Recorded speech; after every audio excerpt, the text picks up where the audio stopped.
This is Democracy Now!, democracynow.org, The War and Peace Report. I'm Amy Goodman. We're hosting a roundtable discussion on Fidel Castro, who died Friday at the age of 90. We're speaking with Bill Fletcher, who is the founder of the Black Radical Congress, Peter Kornblue of the Cuba Documentation Project, and Professor Lou Perez, Jr., author of Cuba and the American Imagination, Metaphor and the Imperial Ethos. Professor Lou Perez, Jr., talk about the effect of Fidel Castro in Latin America. We just left this conversation about Che Guevara, his death.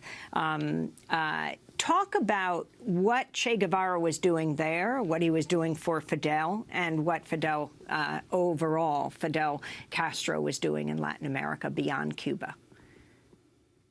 The power of Fidel Castro and the Cuban Revolution stands as a phenomenon of resisting the American pushback against the Cuban Revolution. That is, in a region that had been repeatedly intervened militarily in Mexico and Central America, political intermeddling, economic intervention in South America.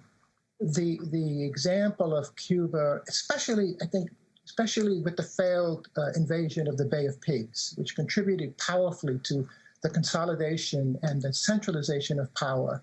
And the Cubans celebrated the Bay of Pigs as the first defeat of imperialism in the Americas. And that projection, that boast, that victory, just reverberated across Latin America. And perhaps more than anything else, suggested that a people resolved, the leader resolved with the capacity to resist intervention, perhaps it was indeed possible. And when the Cubans exhort Latin America to make the Andes the Sierra Maestra of the New World, that idea of being able to affirm autonomy, agency, self-determination, national sovereignty, just resonated across across Latin America.